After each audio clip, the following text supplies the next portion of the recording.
So we've been asked multiple times on how would the approach of HCL really goes in a different direction than LIM. During this video, we're going to take an example how LIM actually looks at layoffs, especially within big corporate world, which we see very often.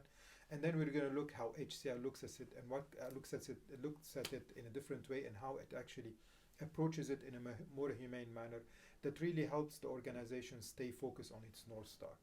So with an LIM model, normally what we do, we manage crises. We do not look at people, we do not care about people, we only manage crises. So the way it works, if let's say the CFO, based on some financial records or financial considerations, they need to lay off 1,000 people out of, let's say, 100,000 individuals within the organization.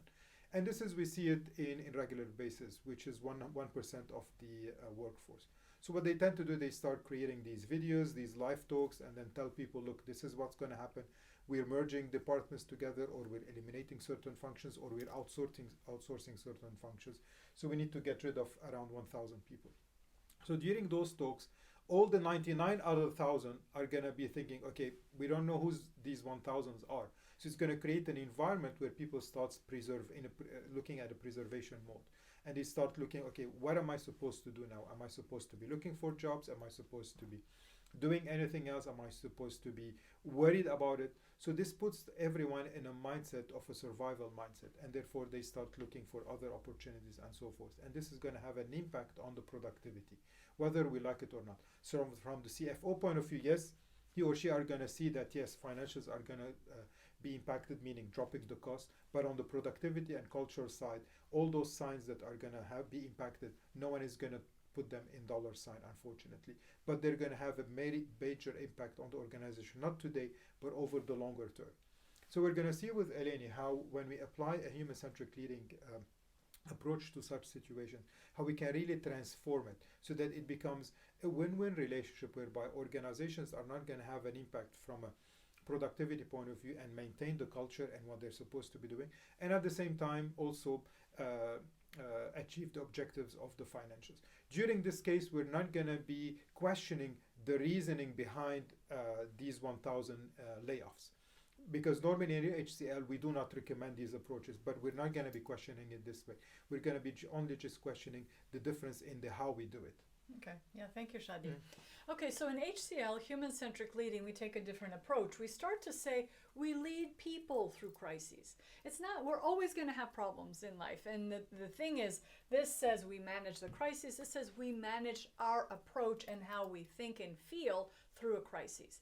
So let's say we have the same example. We have to lay off 1,000 people.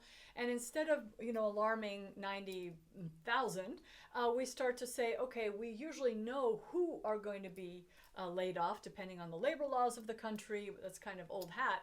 So we talk to those specific people and we say, look, this is our situation. We're not happy about it.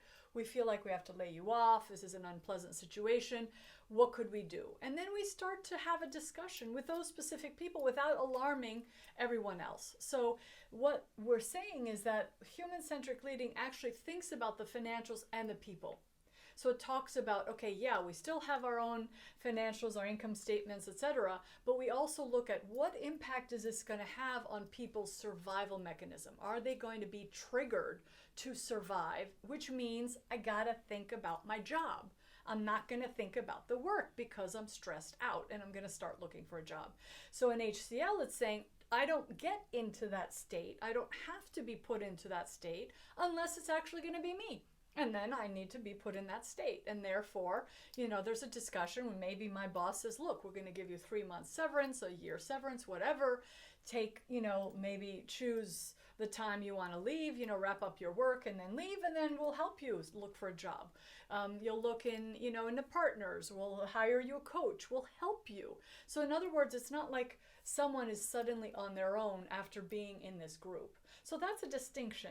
One is I look at what to do about the crisis, and the other is I look at the crisis through how we do it through people.